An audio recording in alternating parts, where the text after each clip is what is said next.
Viewers, मैं doctor Anjul Singh आज आप सबके सामने कार्बोहाइड्रेट और उसके क्लासिफिकेशन के बारे में कुछ समझाना चाहूँगी।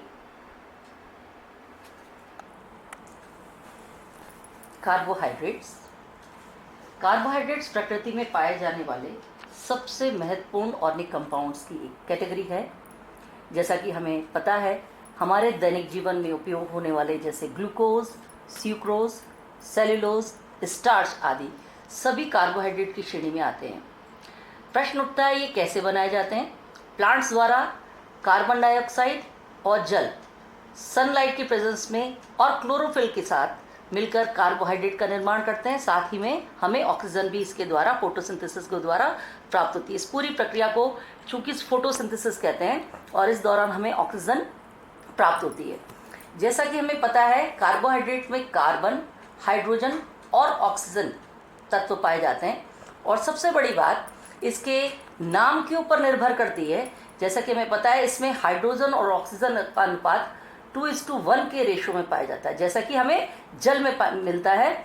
इसी प्रकार से हमने जब इनको कार्बोहाइड्रेट केमिस्ट्री को स्टडी किया तो पता किया कि ये इनमें भी कंपाउंड्स के अंदर कार्बन, हाइड्रोजन और ऑक्सीजन का में जल का अनुपात 2:1 की तरह से पाया जाता है। इस तरह इनको हाइड्रेट्स ऑफ कार्बन के नाम से जाना गया, यानी कार्बन के हाइड्रेट्स के नाम से जाना गया। इसीलिए इनका नाम कार्बोहाइड्रेट रखा गया और इनको एक जनरल फॉर्मूला CxH2O के द्वारा निरूपित किया गया। जैसा हम सबकी को पता है, चूंकि उस वक्त जो कार्बोहाइड्रेट्स ज्ञात थे, फॉर एग्जाम्पल ग्लूकोज C6H2O6 और C6H12O6, जिसमें हाइड्रोजन और ऑक्सीजन का अनुपात है 2:1। सिमिलरली सुक्रोज C12H2O11 और C12H22O11, अगेन इसमें भी जल का अनुपात की तरह से इसमें हाइड्रोजन ऑक्सीजन का अनुपात है 2:1। तो ये सब हमारे इस फॉर्मूले को ओबे कर रहे थे, इसके सामान्य सूत्र को ओबे कर रहे थे। पर इसी के साथ उसी दौरान एक समस्या हमारे सामने क्या आई कि कुछ कंपाउंड्स ऐसे भी थे, जैसे कि फॉर्मेल्डिहाइड CH2O, जिसमें हाइड्रोजन और ऑक्सीजन का अनुपात था 2:1, acetic acid C2H2O2, again hydrogen oxygen का अनुपात 2:1, 2-हाइड्रोक्सी प्रोपियोनिक एसिड C3H2O3 2:1 का रेशो।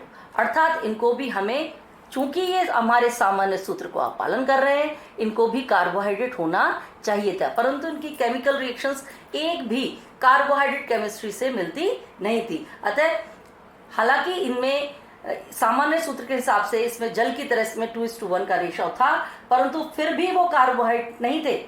दूसरी तरफ कुछ ऐसे कंपाउंड्स भी हमारे सामने आए जो कि वास्तव में कार्बोहाइड्रेट थे। फॉर एग्जाम्पल रेमिनोज, जो कि रेमिनोज शुगर है, उसमें C6H12O5 होने के बाद जब हमने इसमें हाइड्रोजन और ऑक्सीजन का अनुपात देखा तो वो 2:1 का रेशो के रूप में नहीं था। तो चूंकि ये कार्बोहाइड्रेट था, पर उसके बावजूद भी ये सामान्य सूत्र का पालन नहीं कर रहा था। इसलिए कार्बोहाइड्रेट की परिभाषा को यौगिकों के रासायनिक व्यवहार के आधार पर परिवर्तित किया गया और बाद में देखा गया कि एक ऐसी डेफिनेशन दी गई जो कि पूरी तरह से हमारे कार्बोहाइड्रेट्स के गुणों के साथ साथ उनकी जनरल फॉर्मूले को भी व्यक्त कर सके। जैसे कि कार्बोहाइड्रेट्स में एल्डिहाइड या कीटोनिक समूह हो, साथ में हाइड्रोक्सिल समूह का उपस्थित होना भी आवश्यक है। यानी कि या तो वो पॉलीहाइड्रोक्सी एल्डिहाइड्स हो, जैसे कि ग्लूकोज, या वो पॉलीहाइड्रोक्सी कीटोन्स हो, जैसे कि फ्रक्टोज, और ऐसे कंपाउंड्स भी कार्बोहाइड्रेट माने गए जिनमें कि जैसे कि सुक्रोज, जो हाइड्रोलाइसिस के बाद पॉलीहाइड्रोक्सी कीटोन्स या पॉलीहाइड्रोक्सी एल्डिहाइड में बदल सकें।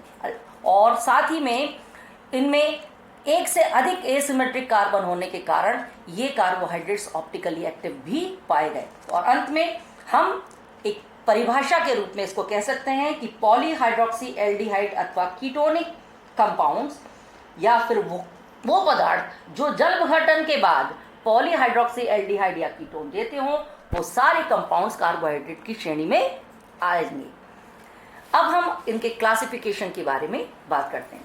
जनरली कार्बोहाइड्रेट्स को हम ब्रॉडली दो कैटेगरीज में डिवाइड करते हैं, simple carbohydrates and complex carbohydrates. Simple carbohydrates जैसे जिनके हम मोनोसेकेराइड्स या शुगर्स के नाम से भी जानते हैं, और जिनमें कार्बन की संख्या लगभग 4 से 10 कार्बन एटम के बीच में होती है। क्योंकि ये सिंपल कार्बोहाइड्रेट्स हैं या मोनोसेकेराइड्स हैं, इनका सबसे बड़ी खासियत होती है कि इनको हम हाइड्रोलाइज नहीं कर सकते, यानी कि इसका जल अपघटन अगर हम करें तो हमें कोई प्रोडक्ट प्राप्त नहीं होता। तो वी कैन से कि इनको हम हाइड्रोलाइज नहीं कर सकते। दूसरी तरफ कॉम्प्लेक्स कार्बोहाइड्रेट्स जिसमें जो 2 या 2 से अधिक मोनोसेकेराइड्स या शर्करा यूनिट से मिलके बनते हैं, उनको हम कॉम्प्लेक्स कार्बोहाइड्रेट कहते हैं।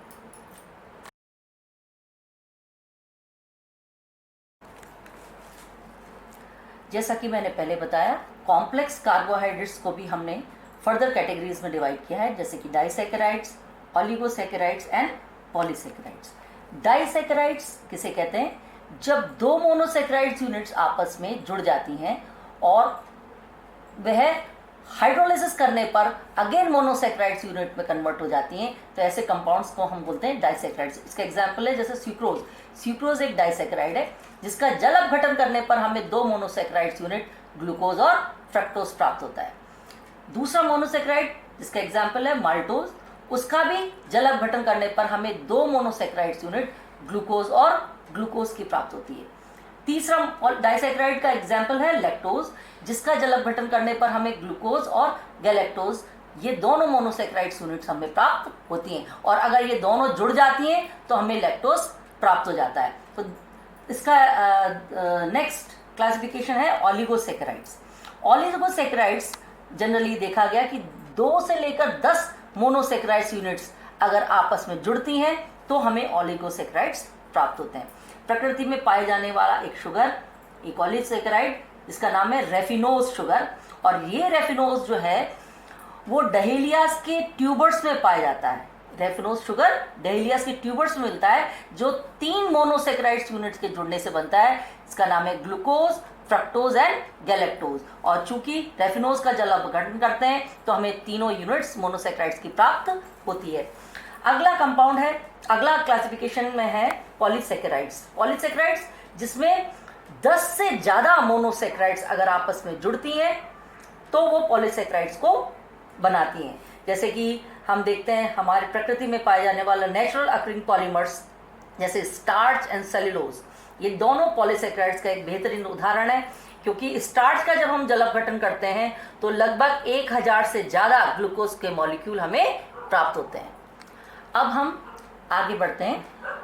मोनोसेकेराइड्स को भी हम फर्दर क्लासिफाई कर सकते हैं, और क्लासिफाई करने का कुछ बेसिस हैं, जैसे कि उसमें कौन कौन से कार्बोनिल ग्रुप उपस्थित हैं, यानी नेचर ऑफ कार्बोनिल ग्रुप के आधार पर। फॉर एग्जाम्पल, अगर मोनोसेकेराइड यूनिट में एल्डिहाइड मौजूद है तो उसको हम बोलेंगे पॉलीहाइड्रोक्सी एल्डिहाइड्स, या शॉर्ट फॉर्म में उनको हम एल्डोजेस भी बोलते हैं। पॉलीहाइड्रोक्सी कीटोन्स अगर हमें मिलते हैं मोनोसेकेराइड यूनिट के रूप में तो हम कीटोसिस के रूप में उनको जानते हैं। सिमिलरली, यानी कि एल्डोजेस या कीटोसिस किसके आधार पर? उनमें उपस्थित कार्बोनिल ग्रुप के आधार पर हमने उनको एल्डोजेस बोला, और कीटोनिक ग्रुप के आधार पर उनको कीटोसिस के रूप में क्लासिफाई किया। दूसरे क्लासिफिकेशन का तरीका है नंबर ऑफ कार्बन एटम्स। अगर मोनोसेकेराइड यूनिट्स जो 3 कार्बन एटम से मिलती हैं तो उनको हम बोलते हैं ट्राइओज। अगर 4 कार्बन से मिलके बनती हैं तो हम बोलते हैं टेट्रोज। 5 कार्बन वाली मोनोसेकेराइड यूनिट पेंटोज के नाम से, और 6 कार्बन यूनिट वाली हेक्सोज के नाम से हम क्लासिफाई करते हैं। अब प्रश्न ये उठा कि 3, 4, 5, 6 या उससे ज्यादा भी कार्बन की अगर मोनोसेकेराइड यूनिट है तो उसके साथ अगर एल्डिहाइडिक ग्रुप है या कीटोनिक ग्रुप है तो उनका हम नोमेनक्लेचर किस प्रकार से करेंगे। अगर 3 कार्बन है, ट्राइओज है और एल्डिहाइड ग्रुप है तो हम बोलेंगे एल्डो ट्राइओज। अगर कीटोनिक ग्रुप है तो हम बोलेंगे कीटो ट्राइओज। अगर 4 कार्बन का टेट्रोज है, साथ में एल्डिहाइड ग्रुप है तो हम बोलेंगे एल्डो टेट्रोज। कीटोनिक ग्रुप है, keto tetrose. Similarly 5 carbon with aldehyde aldopentose, 5 carbon with ketonic group keto pentose, 6 carbon aldohexose and 6 carbon और अंत में कीटोनिक ग्रुप। जैसा कि मैंने अभी तक आप सबको समझाया है कि कार्बोहाइड्रेट्स को हम एक टेबुलर फॉर्म में, एक चार्ट के फॉर्म में कंसाइज तौर पर कैसे देख सकते हैं। कार्बोहाइड्रेट को हमने 2 कैटेगरीज में डिवाइड किया, sugar and non sugar. Sugar या सैकेराइड्स, किन्हें हम शुगर बोलेंगे, जो कि क्रिस्टलाइन हो, मीठी हो और जल में आसानी से घुलने वाली हो, उन सभी को हम शुगर्स या सैकेराइड्स के फॉर्म में कहेंगे।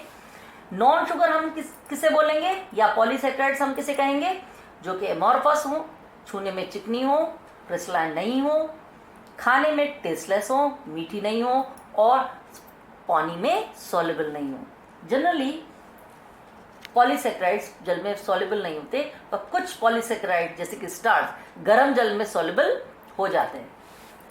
नेक्स्ट है, इन सैकेराइड से शुगर को हम अगेन 2 कैटेगरीज में डिवाइड करते हैं, मोनोसैकेराइड एंड ऑलिगोसैकेराइड्स। ये हम पहले भी चर्चा कर चुके हैं। मोनोसैकेराइड्स को फिर से हमने जैसे पहले बांटा था, carbon number 3, carbon number 4, carbon number 5 और कार्बन नंबर 6 के आधार पर ट्राइओज, टेट्रोज, पेंटोज और हेक्सोज के रूप में। 6 कार्बन की वो शर्करा, वो मोनोसैकेराइड यूनिट जिसमें एल्डिहाइड समूह हो, उनको हमने कहा एल्डोहेक्सोज, जिसका एग्जाम्पल है ग्लूकोज। और 6 कार्बन की वो मोनोसैकेराइड यूनिट जिसमें की कीटोनिक ग्रुप था, जिसका एग्जाम्पल है फ्रक्टोज, उसको हमने बोला कीटोहेक्सोज। ऑलिगोसैकेराइड जैसे कि मैंने पहले भी बता चुकी हूं जिस आपको, उनको हमने फर्दर कैटेगराइज किया था, क्योंकि ऑलिगोसैकेराइड में 2 या 2 से अधिक मोनोसैकेराइड यूनिट्स आपस में ज्वाइंट होती हैं, और जिनके एग्जाम्पल है डाइसैकेराइड्स, जैसा कि सुक्रोज, माल्टोज और लैक्टोज, जिसका एग्जाम्पल है। ट्राइसैकेराइड्स मतलब 3 monosaccharides unit joint together and उनका एग्जाम्पल है रेफिनोज। टेट्रासैकेराइड जिसमें 4 मोनोसैकेराइड्स यूनिट्स आपस में जुड़ जाती हैं, जिसका एग्जाम्पल है स्टेकियोज। इसके अलावा भी कई तरीके से और भी कार्बोहाइड्रेट को हम कैटेगराइज कर सकते हैं, क्लासिफाई कर सकते हैं। उसका एक एग्जाम्पल है, उनकी केमिकल प्रॉपर्टीज के आधार पर भी उनको ब्रॉडली 2 कैटेगरीज में हम डिवाइड कर सकते हैं। पहला है रिड्यूसिंग शुगर और दूसरा है नॉन रिड्यूसिंग शुगर, यानी अपचायक शर्करा और अनअपचायक शर्करा। ये देखा गया कि लगभग सारे मोनोसैकेराइड्स और disaccharide except sucrose Tollens, Benedict और फेलिंग सॉल्यूशन का अपचयन कर देते हैं, इसलिए उनको हम बोलते हैं अपचायक शर्करा। ये सारी शर्कराएं जितनी भी मोनोसैकेराइड हैं और सारे disaccharide except sucrose reducing sugar के रूप में पाए जाते हैं, और नॉन रिड्यूसिंग शुगर जो टॉलन, बेंडिट और फेलिंग सॉल्यूशन का अपचयन नहीं करती, उसका सिर्फ एक उदाहरण है, वो है हमारा सुक्रोज, जो कि एक डाइसैकेराइड है। तो इस तरीके से हम आज के लेक्चर में हमने देखा कि किस तरीके से कार्बोहाइड्रेट्स को हम किस तरीके से क्लासिफाई कर सकते हैं।